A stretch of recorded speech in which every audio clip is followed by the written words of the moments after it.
It is karma. Harry is lost because he was abandoned by Meghan in the hypocritical Hollywood world.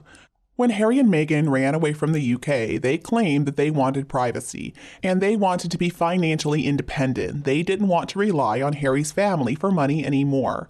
Now that was fine. Nobody had a problem with that.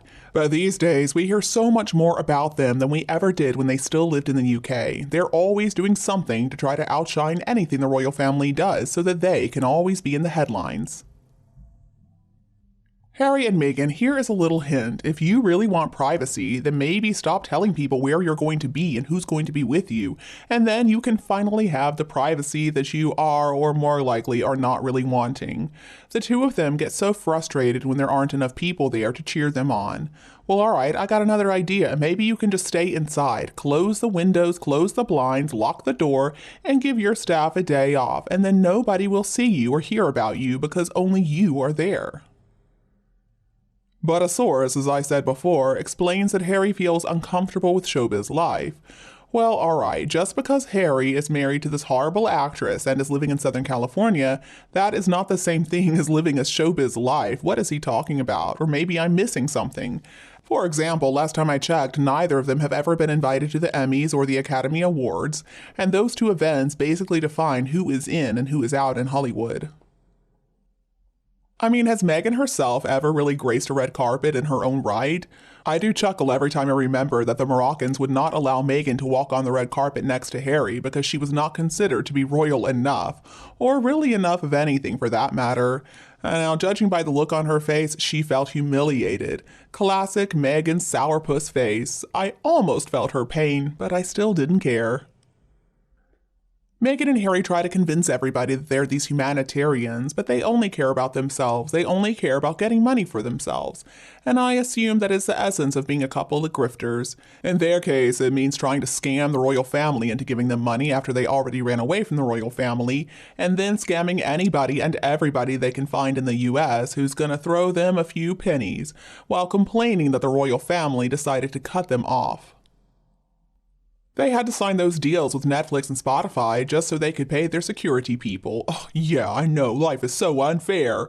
So now it looks like they are between a rock and a hard place. And Harry has tried to claim that they didn't even have a plan. Well, maybe it's true that Harry didn't have a plan, but that Meghan Markle has always got a plan. And it seems like nobody told Harry that money does not grow on trees, or that being married to this ex-Canadian-based soap opera actress was not going to pay for a mini-me royal lifestyle in Southern California. Now, clearly, he believed everything Meghan told him. She convinced him that everybody loves her and that the directors would just be lining up to get her to work for them. Well, of course, that was a big fat lie.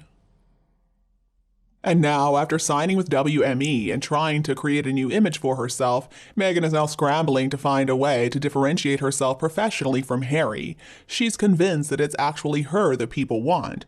Well, the truth is, it's neither of them, and Meghan's gonna figure that out the hard way after a few more failed deals. Either you have talent and you have good work ethic, or you don't, and Meghan obviously does not. And there is nobody who would welcome her at this point. Soon enough, I think Meghan and Harry are going to find it very difficult just to keep their heads above water. I do believe I hear the clucking of some free-range rescue chickens. They're coming home to roost. It can't be too long now. It is astounding to me just how out of touch with reality the two of them are. I mean, to actually respond to negative press about their failed business ventures by blaming COVID as the reason. Yeah, if we didn't know it already, that proves their complete lack of self-awareness, or public empathy for that matter. So during Meghan and Harry's pandemic misfortunes, millions of people were dying and health carers were working double shifts with no multi-million-dollar contracts involved.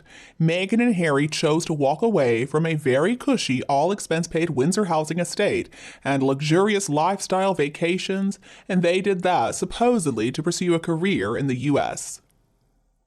So are they blaming COVID for their failed venture? Seriously?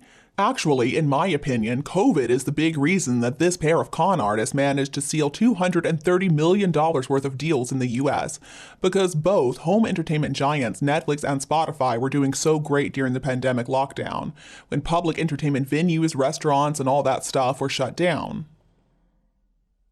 Hollywood understood about 25 years ago that Meghan Markle didn't have any talent, and so they decided they were not interested in her. And that was the reason that she resorted to the sex work industry.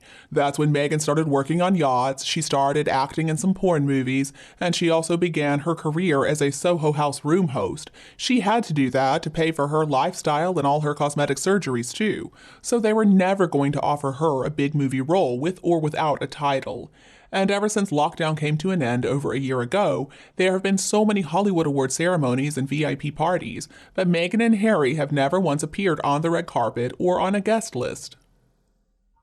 Where exactly do Meghan and Harry get off thinking that it's right for them to complain that Spotify has signed up with UNICEF for a mental health series?